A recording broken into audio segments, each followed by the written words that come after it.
حياكم الله أعزائي الطلبة. نزولا عند طلب بعض الطلبة بحل مواضيع مسابقات الدكتوراه، سنقوم بحل مجموعة من المواضيع. أمامنا موضوع لجامعة بومرداس، جامعة محمد بوغرا. Alors le module sciences des matériaux. Le premier exercice, on considère un monocristal de fer qui cristale selon le réseau de la figure ci-contre. Le rayon atomique Fe du fer est égal à 0,125 nanomètres. Quel est le réseau de Bravais est justifié, bien sûr. Alors d'abord, un monocristal, rappelez-vous, c'est quoi un monocristal? Un monocristal, c'est un matériau solide, cristal, qui consiste d'un seul cristal. Alors, qu'il est formé à partir d'un seul germe. Donc ça, c'est monocristal, avec une seule orientation. Alors, à titre d'exemple, l'ADN, le quartz, et c'est rare, on trouve dans les matériaux un monocristal. La majorité, c'est des polycristallins comme les alliages, comme les matériaux. Alors, bien sûr, polycristallin, ça veut dire qu'il y a plusieurs cristals avec plusieurs orientations, de multiples, des solides, des petits cristaux avec différentes orientations. Ça, c'est la différence entre monocristal et polycristal. Alors, le réseau de Bravais, comme vous voyez ici, alors c'est clair que le réseau de Bravais, c'est du cubique, quoi? Cubique centré, bien sûr. Le réseau de Bravais est cubique. Donc, le réseau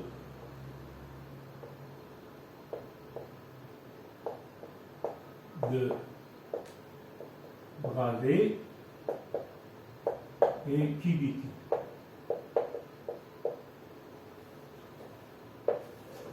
Type, quel type? C'est cubique centré.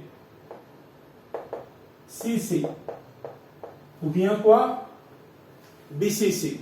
Body Standard Cubic, مثل ما درسناه في المحاضرات.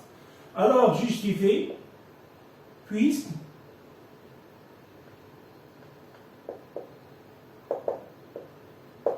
il contient, c'est-à-dire le réseau, il contient un atome ou bien un seul atome, au centre de la masse.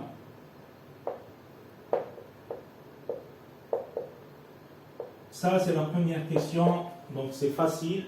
C'est l'exercice vraiment facile, tout le sujet est facile.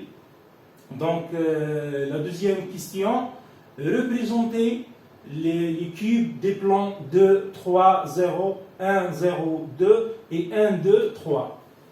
Donc, B, on va représenter les plans.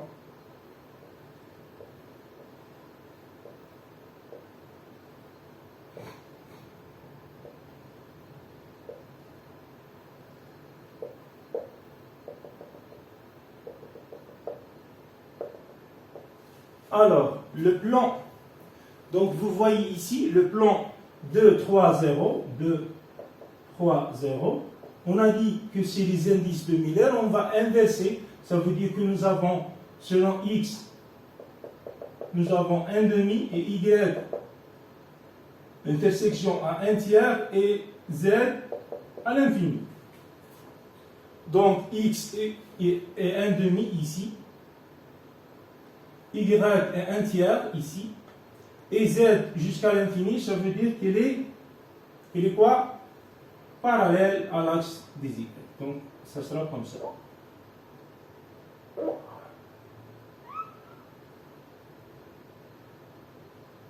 Et ça, c'est le plan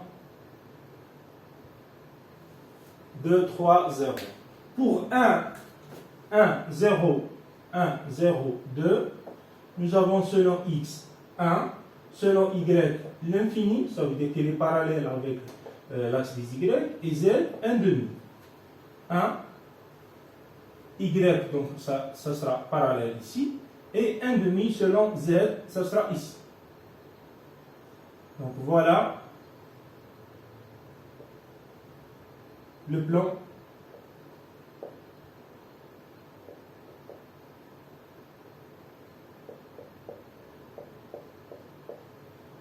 ça, c'est le plan 1, 0, 3. Donc c'est facile. Alors pour le plan 1, 2, 3, donc je vais le mettre ici. 1, 2 et 3. Ça sera quoi? X 1,5, Y 1,5, ici c'est 1 bien sûr, et Z égale 1 tiers.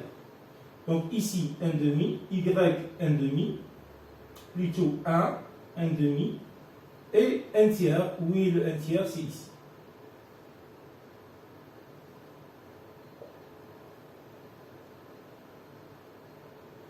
Donc c'est ça le plan 1, 2, 3. Donc de préférence de mettre chaque plan dans une maille. Chaque plan de le mettre dans une maille. 3 mailles. Alors, donnez les indices des directions A, B et C. Donc la question c'est donner les indices des directions A, B et C. A, alors, direction, ça veut dire comme ça, on met comme ça. Donc A, vous voyez ici, c'est A. Donc je vais...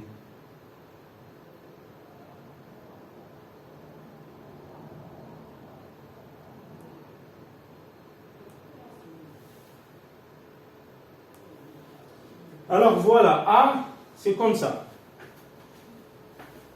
On va trouver le pointeur.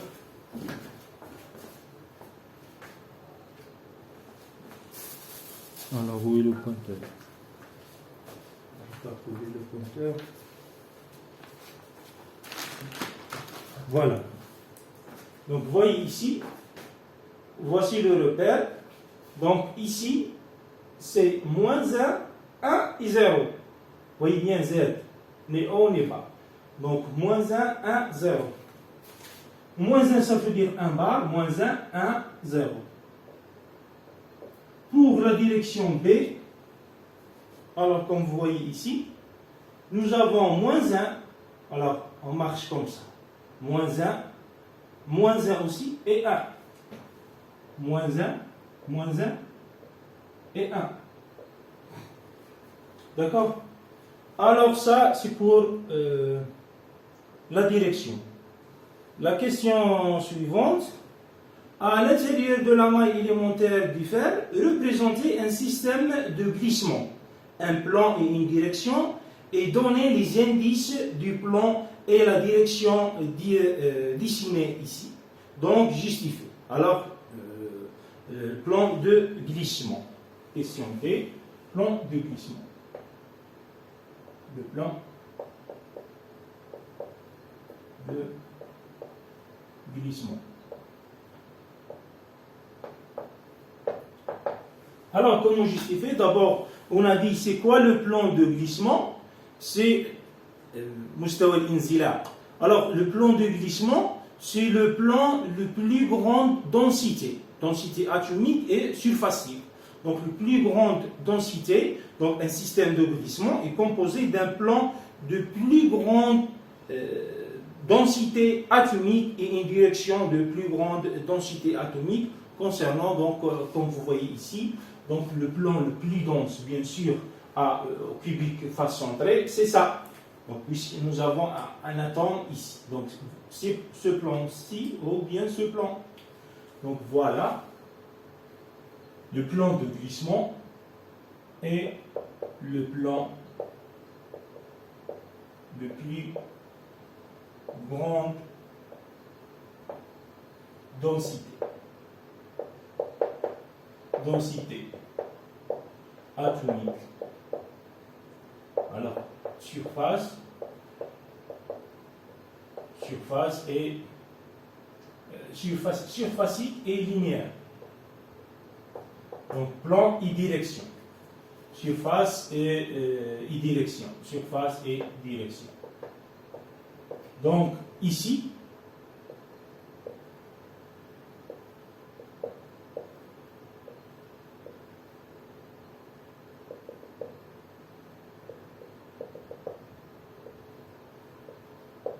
nous avons un atome au centre. Donc, voici le plan le plus dense ou bien le plan de glissement, c'est ce plan, celui-ci.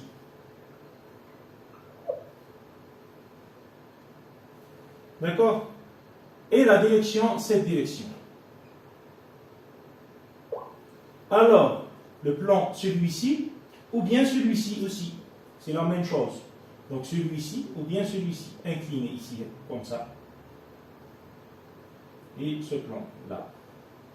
Ou bien ce plan-là. L'essentiel qui contient cet atome, donc c'est le plus dense, le maximum des atomes et minimum d'une surface. Donc bien sûr ici c'est des atomes. Donc ça c'est clair. Donc on peut dire que le plan est 0, 1, 1. Donc 0. Donc selon x. Ou bien, donc la direction, celui-ci c'est 1, 1, moins 1. 1, 1, moins 1. Cette direction. Nous avons bien sûr une famille. Donc, nous avons 1, 1, 0 et une direction 1, 1, 1. Donc, famille. Quel que soit le plan 1, 1, 0 et quelle que soit la direction 1, 1, 1 d'une famille de cette direction. Ça, c'est pour le plan de glissement. Alors, maintenant, déterminer le paramètre de la maille A. On doit trouver A. Bien sûr, c'est clair que nous avons la direction la plus dense, c'est ça, ou bien ça, ou bien ça, ou bien ça, l'essentiel de cet atome. Donc, nous avons comme ça. Ça, c'est combien? Ça, c'est A. A à la racine de 3. Ça, c'est A. Et ça, c'est A. Et ça, c'est A à la racine de 2. Donc, celui-ci, c'est A à la racine de 3. Pythagore, théorie. Donc, théorie de Pythagore, toujours. Ça, L au carré est égal à A au carré plus A à la racine de 2 au carré. Ça veut dire 2A au carré plus A au carré. Ça veut dire 3A au carré, la racine. Donc, nous trouvons A à la racine de 3. Donc, c'est clair, on a déjà expliqué dans le cours. Ça est égal combien? Est égal 4R. 4R, ça c'est R, R et 2R. Rayon atomique. Donc, A, la racine de 3 est égal 4R. Donc, implique que A est égal 4R sur la racine de 3. Donc, 4R sur la racine de 3. Donc, on met la racine de 3. Donc, il est égal R fois combien? Donc, on a donné 0,125 sur la racine de 3. Donc, par nanomètre. Donc, égal combien? Excusez-moi, je prends la calculatrice.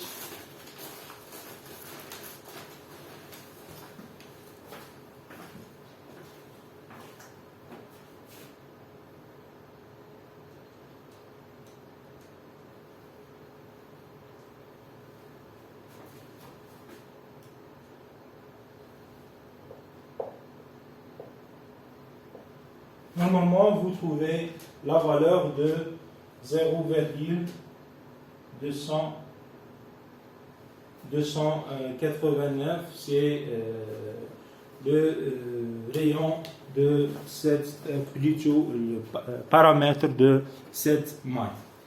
Alors, je veux continuer toujours.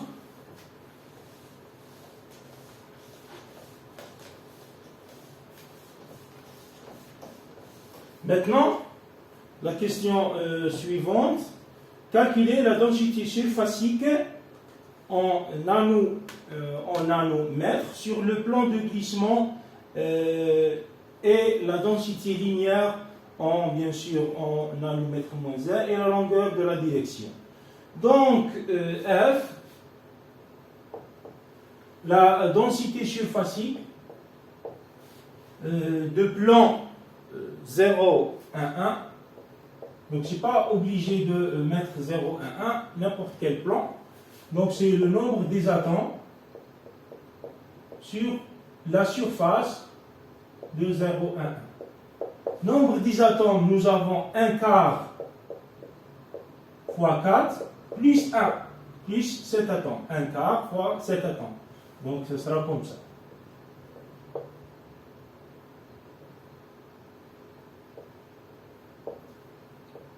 Donc ça c'est A, c'est la A la racine de 2. Sur A fois A la racine de 2. Donc on trouve ici c'est 2 sur A au carré la racine de 2. Donc est égal combien? 2 sur 0,125 plutôt 0, paramètre 1 donc 0,289 au carré fois la racine de 2. Alors normalement on trouve combien?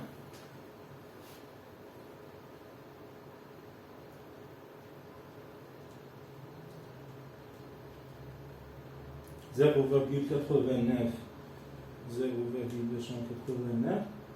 divisé par 2 la racine, donc est égal 16,93. Pourquoi? C'est atomes sur nanomètre carré. Donc c'est le nanomètre moins 2.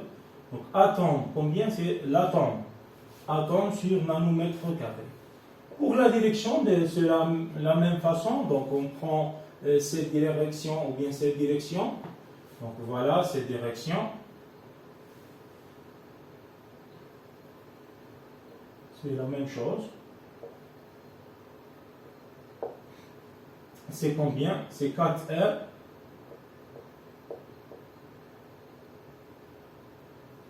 ou bien c'est 2 c'est A la racine de 2.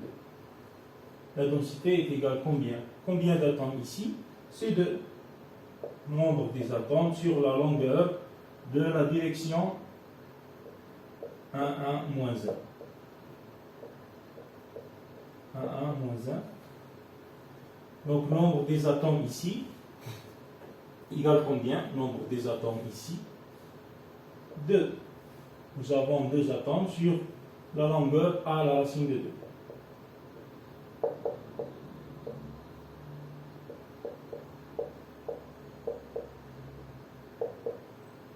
Bien sûr, ici c'est nanomètre sur nanomètre ou bien nanomètre moins 1.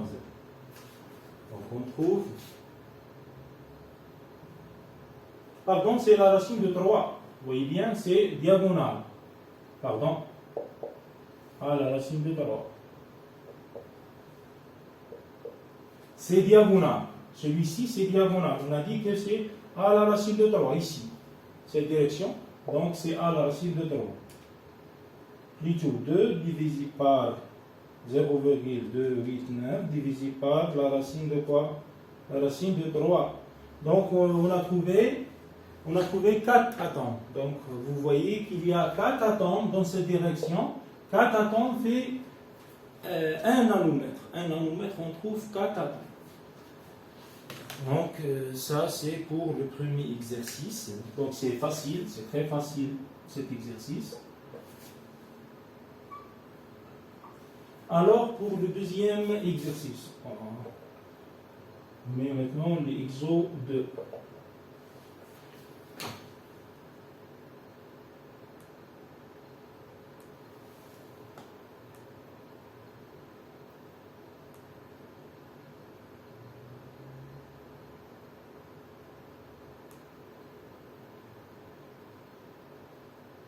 Alors, l'exo 2, considérez le diagramme d'équilibre fer-carbone, le Fe, le fer-carbone. Ci-dessus, la cimentite Fe3C a une composition massique en carbone égale 6,68. Donc, à quelle température le fer pur solide subit à une transformation allotropique au chauffage? Précisé. Donc, au chauffage, ce n'est pas refroidissement. On a dit que le diagramme d'équilibre, la lecture d'un diagramme d'équilibre de haut en bas, c'est de refroidissement. Ce n'est pas de chauffage, ici c'est de chauffage. Donc, d'abord, c'est quoi allotropique? Allotropique. Allotropique, ça veut dire quoi? Ça veut dire qu'il y a un changement d'une structure. Donc, de passage d'un état structural au chauffage ou bien de refroidissement, il y a un changement d'une structure de matériau. Donc, changement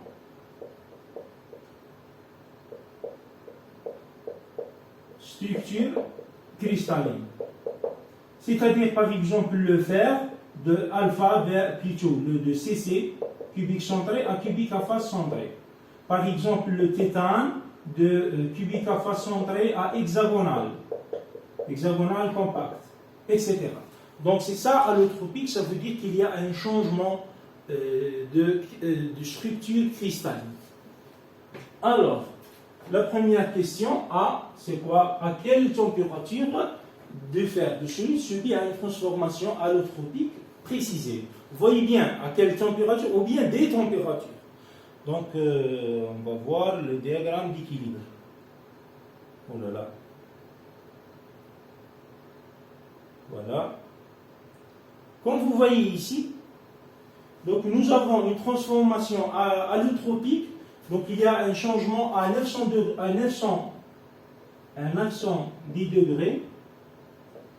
Il y a un changement de alpha, plutôt de alpha vers gamma. Alpha vers gamma.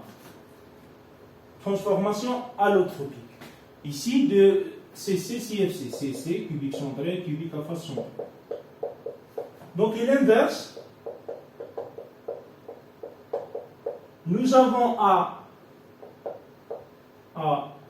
1394, il y a une autre transformation allotropique de gamma vers delta. Donc ici, comme vous voyez ici, nous avons une transformation allotropique à 910 et peut-être à 912, donc selon ces fers, cimentite, fer, carbone ici, donc 910. Donc il y a une transformation ici à 1394. Vous voyez bien, dans le diagramme, ils vont mettre ces valeurs, cette valeur 1495, 1394, etc. 910, donc c'est pas aléatoire. Donc, le mettre en considération. 0,02 pour le pourcentage, etc. Donc, c'est toujours, on prend en considération ces valeurs. Alors, ça, c'est pour la transformation allotropique à 910 et à 1394. Et puis, la deuxième question, c'est quoi?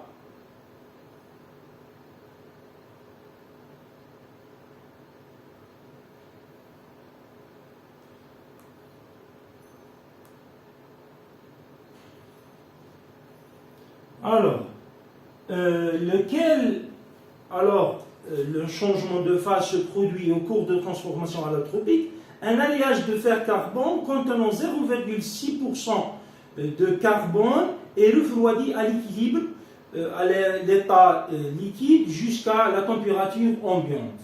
Lequel des schémas présentés ci-dessus représente la microstructure de cet alliage aux températures suivantes 1460, 1400, 724 et 20 degrés Celsius. Alors, comme vous voyez ici, c'est ça la structure. Alors, la question B, à 0,6% de carbone, quelles sont les températures, quelles sont la structure, la microstructure à 1460. C'est quoi? À 1400. C'est quoi? Et aussi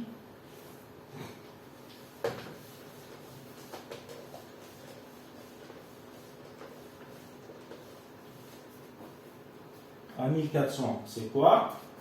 À 724, quelle est la structure? Et aussi à 20 degrés Celsius. Alors, on voit à 0,6, donc on voit le diagramme d'équilibre à 0,6 et on met comme ça. Donc on prend une ligne de 0,6, ça c'est 0,8 ici, c'est 0,8. Ici c'est 0,6, donc c'est 0,6. Alors, à 0,6, vous voyez bien. Donc à 0,6, comme vous voyez ici, à 1460. 1460, ici c'est le 1495, en dessus, donc nous sommes dans la phase, c'est quoi? C'est des gamma plus liquides. Donc comme vous voyez ici, c'est gamma plus liquide. Ça c'est la phase gamma et ça c'est la phase liquide. Donc nous sommes ici à 1460. Donc c'est la phase gamma plus quoi? Liquide. Gamma c'est l'austinite. Alpha c'est le ferrite. La ferrite. Donc à 1400, donc voilà 1400 ici, ce point-là ici. Donc nous sommes à la phase gamma, c'est de 100% gamma ici. Donc ici c'est gamma. Alors à 724, nous sommes ici à 800. Ça c'est 723. Ici c'est la ligne, donc étiquetoïde, ici étiquetoïde et ici péritictique, péritictoïde, étiquetoïde ici. Donc alors ce point-là, 0,6, ici ce point-là, donc ça c'est alpha et ça c'est gamma. Donc ferrite alpha, austinite gamma. Donc alpha plus quoi? Alpha plus gamma. À la température ambiante, ici, nous avons alpha plus Fe3C, alpha plus cimentite, ou bien ici sur la perlite, Fe3C. Donc alpha plus Fe3C. Alors, je reviens ici.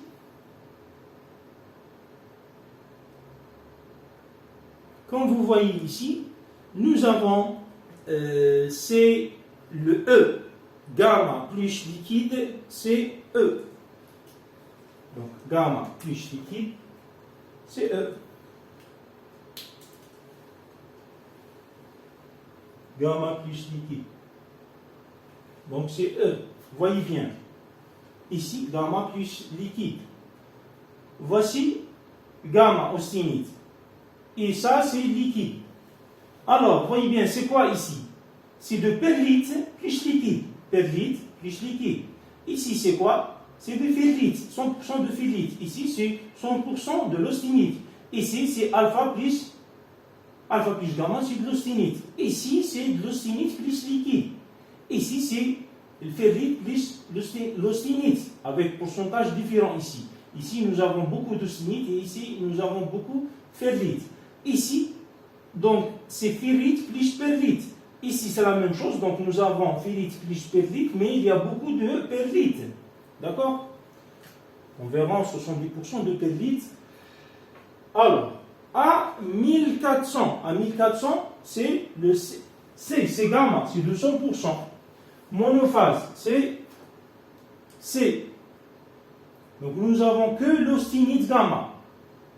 Ça, c'est gamma. Et à 728, nous avons F, ici. Donc, vous voyez ici, c'est ferrite plus perlite. Donc, pourquoi ce n'est pas le D? Parce que nous avons beaucoup d'austinite par rapport au ferrite. Donc, c'est F au lieu de D. F. Et à la température ambiante, on voit que alpha plus Fe3C, c'est H, parce que nous avons beaucoup de perlite. Nous verrons beaucoup de perlite. Il est plus proche au perlite, plus que ferrite. Donc c'est F, non c'est à 20 degrés, c'est H au lieu de G. Donc c'est H. Donc comme vous voyez ici, c'est le H. Alors, la question suivante. Considérez maintenant un acier de composé étyptuide. Alors, rappelez-vous, c'est quoi étyptuide?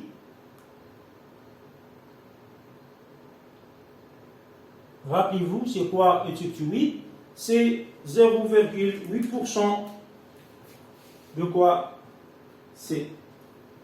Donc, C ou bien étyptuide. Acide étyptuide. Donc 0,8% de carbone. Donc ici c'est hypoétyptuide, inférieur à 0,8 hypoétyptuide, supérieur à 0,8 c'est hyperacide, hyperétyptuide. On a déjà étudié ça. Alors, selon l'étyptuide ici à 20 degrés Celsius, je reviens au diagramme d'équilibre. Quelles sont les phases et leurs proportions? Alors, les phases, il existe ici. Donc, comme vous voyez, diagramme d'équilibre. À 0,8 jusqu'à la température ambiante. Donc, c'est alpha plus Fe3C. Ferrite plus quoi? Plus perlite. Alors, les proportions. Donc, nous avons C alpha égale combien? Égale 0,02%. Et C perlite, ou bien CFE3C, c'est 6,60%. Et C0, bien sûr, est égal à 0,8%. Donc, comme vous voyez ici, ça, donc c'est ça. Donc 0,8 ici. Et ici 0,02. Puisque nous sommes à la température ambiante ici. Donc, on met ici. C'est on va travailler avec 6,68. Ce n'est pas 0,8. Donc, nous avons la fraction ou bien proportion, c'est la même chose, proportion ou bien fraction de alpha, égale combien? Donc, ici, c'est alpha. Donc, règle des segments inverses. Toujours ici, c'est 6,68 moins 0,02. Et ici, donc, nous avons le 0, ici, 0,8 moins 0,02, ça, c'est perlite. Donc on met l'inverse ici. Donc, au lieu de mettre 6,68 moins 0,8,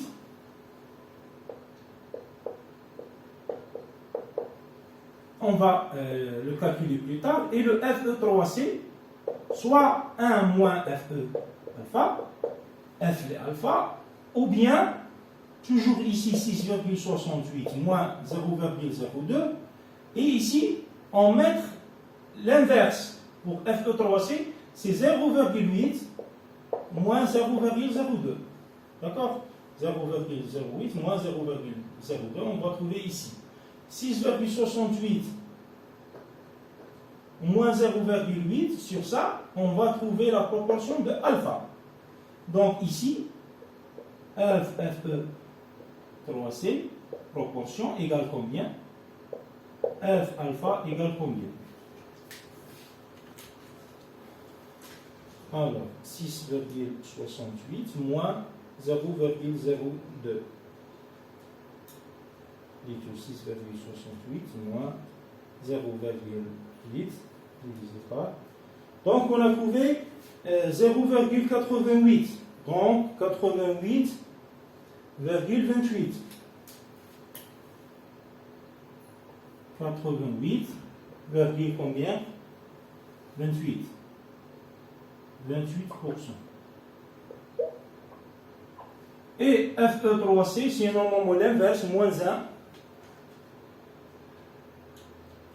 qui est égal à 11,71.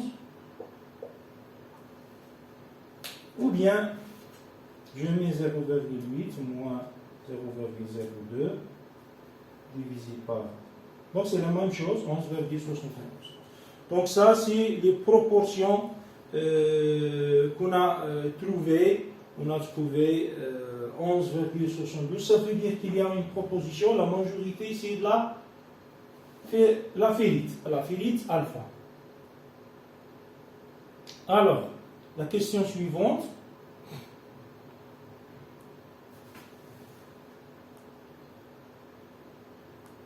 Alors.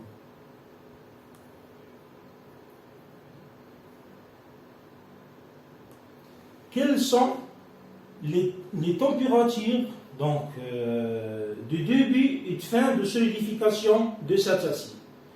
Lequel des schémas proposés représente la microstructure de cet acier à 1420? Donc, quelle est la température de début et fin de solidification? Donc, solidification, ça veut dire qu'il y a refroidissement. Donc, on a le stinite, on a liquide, donc il est fondu, le métal il est fondu, de 0,8. Donc, quel est le début et la fin de la solidification et quel schéma représente à 1420? Alors, à 1420, la question, donc, début de solidification et fin. Donc à quelle température? Donc on met ici, on va projeter, donc nous avons 0,8. On met une ligne droite ici, 0,8, ça c'est 0,8. Donc on met ici. Donc comme vous voyez ici, alors ce point-là est égal à combien? Donc à 0,8, normalement c'est 1400 et 1000 ici. Donc, pardon. Ici c'est 0,8. Voilà ici 0,8, ça c'est 0,6, 0,8 et ligne droite ici, ici, ici. Alors on trouve ici, ça c'est liquide. Ici c'est le premier germe solide, Donc c'est ça à 1400, à peu près 80, on va trouver ici. Donc on met ici, donc c'est ce point-là ici. Donc généralement on va calculer par la règle. Donc, 1 centime ou bien 2 centimes, ça convient de quoi? Est égal, par exemple, 200 degrés Celsius. Donc, en mètres, nous avons 0,6 par exemple centimètre. Donc, 0,6 centimètres, combien de degrés Celsius? La règle des 3. Donc, normalement, ici, on va trouver à 1480, ici. Donc, 1480. Vous voyez, ici, c'est le 1495, généralement cette ligne. Donc ici, ce point-là, c'est 1400. Débit de solidification, 1480 degrés Celsius. La fin de solidification, ça veut dire que nous avons que de solide, il n'y a pas de liquide. Dernier germe de liquide ici. Donc ce point-là, on va trouver ce point-là. Donc qui est égal à 1400. Donc 1400 degrés Celsius. 1400 degrés Celsius, c'est la fin de solidification. Toujours ici, solide. Alors, à 1420, quelle structure à 1420? Donc nous sommes ici. Ça c'est 1400. Voilà 0,8 ici. Donc c'est 1400. Ici c'est 1400. 1420 c'est ce point-là. En gauche, comme vous voyez. Donc, c'est gamma plus liquide. À 1400, c'est la structure. C'est quoi? C'est de gamma plus liquide. Et vous voyez ici, donc ici, nous avons gamma plus liquide, ce point-là. 1400, 0,8, ce point-là. Donc nous avons beaucoup plus gamma que le liquide. Donc alors, je vais chercher, c'est quoi?